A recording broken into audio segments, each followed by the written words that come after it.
Hello everyone, this is Muhammad Aslam Al Hindi and you are learning Solidworks 2018.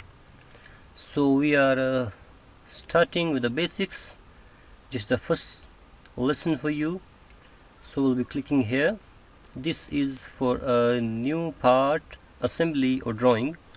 Part is a component of any machine or any product, and some or few parts combine sensibly to create an assembly, and basically we will be using some parts to create an assembly, and we can use the part or the assembly to create their drawings in 2D. So we'll be starting with the part. Now first of all I should tell you how you have to use your mouse and keyboard to effectively use the Solidworks. So I'm using a mouse which is attached to my laptop, and first of all we'll be making up a sketch. So for the creation of sketch we need a plane. So there are three basic planes here, the front plane, the top plane and the right plane.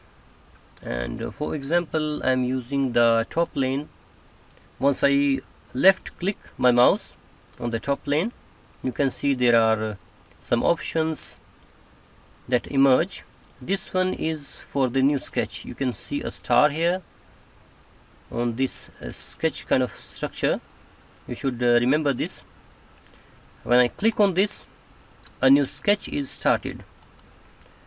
So now I can click on any of these options. First of all I will be teaching about the line. There are different kinds of lines. Three are there.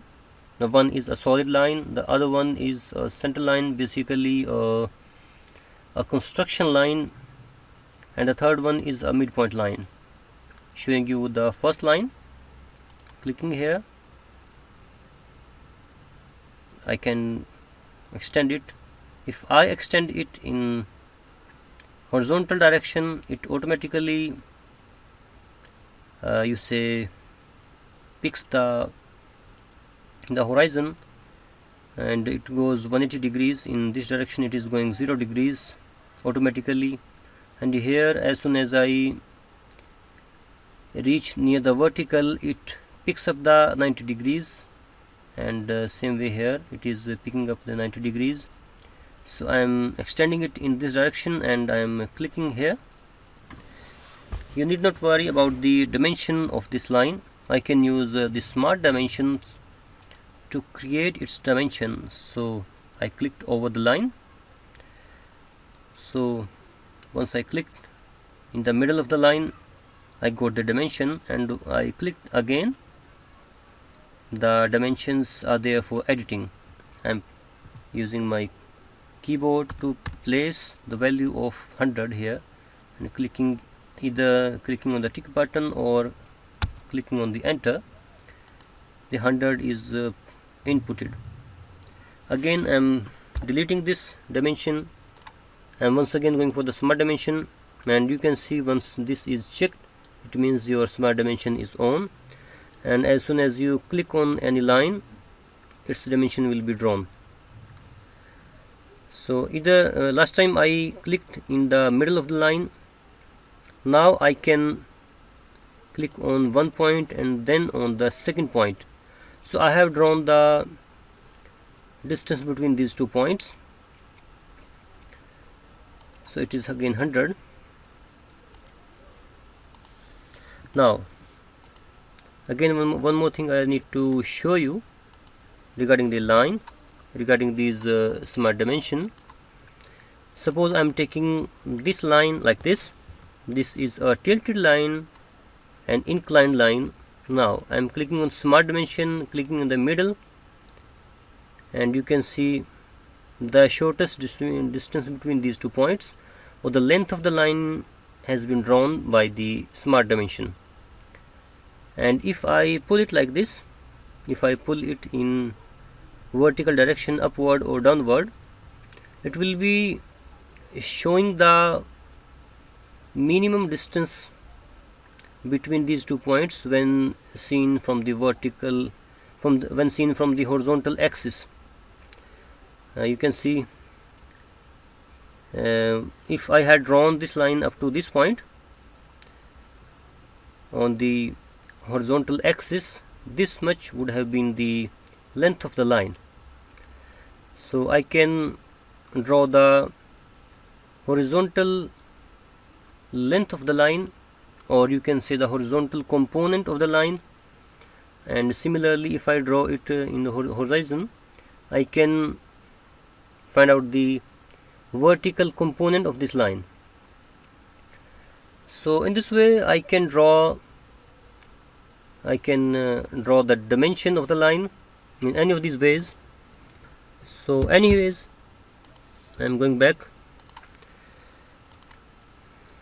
taking the line which I'm going to make as 100 mm. This is 100, and again I'm choosing for the line, picking as, now you can see as soon as I place my cursor near the point, this point or this point, as well as near the midpoint, you can see there's a square kind of point, squarish point, which is denoting the midpoint.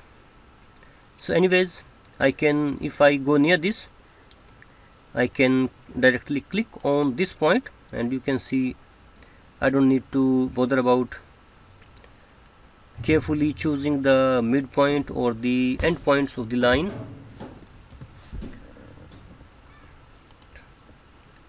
So I have taken this line.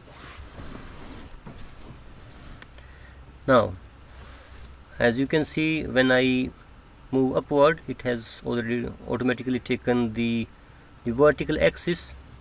I can go like this, and to terminate the command, I use escape, ESC, the button on the top left of my keyboard. Again I'm giving this 100 mm.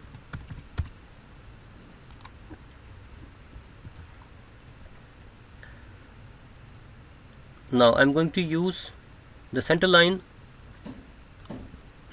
starting from this point up to this point, or starting from this point.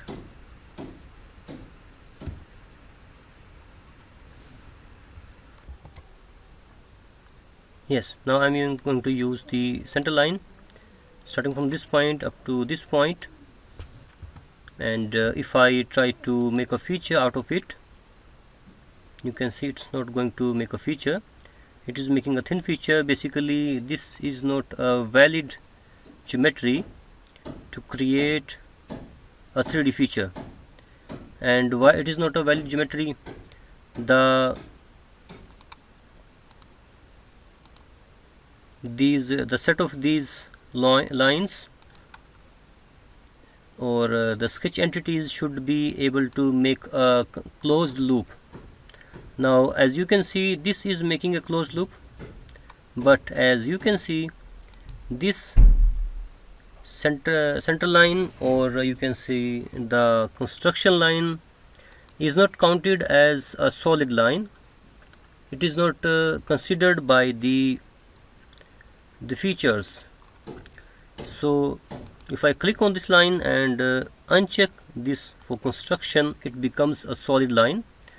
So now if I again go for the extrusion, you can see it is properly extruding like this. So this was the construction line. Now you can better understand. Now once again, let me make some other center lines. Sorry, instead of placing them here, I should place them somewhat here. Yeah, so this is also a closed loop in itself, but this is not considered by the features. So if I go for extrusion, you can see it is not extruding from these lines, and if I just select them and uncheck them for construction and make them solid lines. Then again I make an extrusion. You can see both of them can extrude like this. So another thing,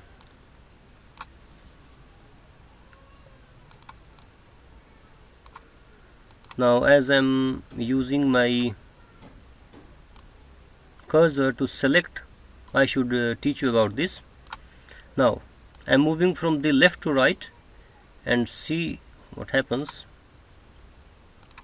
Again I am using my cursor, moving my cursor from the left to right, and now you can see one line is fully inside this selection rectangle, and while these two other lines are not fully under this selection rectangle. So once I leave my button of the mouse, you can see this one has been selected while these two others has not been selected. Now again, when I move from the right to left, I am doing the same thing.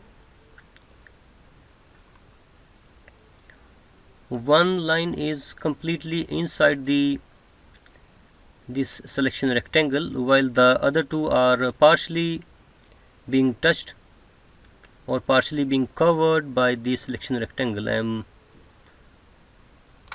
Now you can see it has selected all of them. So when we select from the right to left, it selects everything that it touches. It has also touched this one, so it has selected this one as well. But when we move from left to right, it only selects which is completely inside the selection rectangle. So you should keep this thing in mind.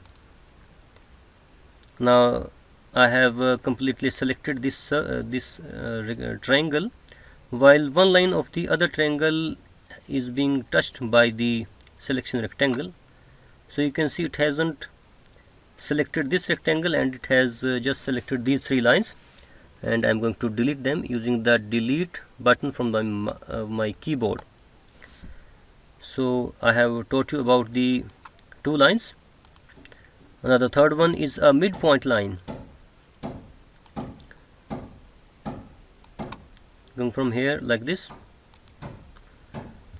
So it starts from the mid of the line and it can be extended in any of the directions, and it extends in the other opposite direction the same amount it extends in one direction. So for example, if this line is say 200 mm, you can see from this point to this point it is 100 mm, and from this point to this point it is 100 mm. So this is the midpoint line, which is used in many occasions. So this was all about the line. Thanks for watching. Have a nice day.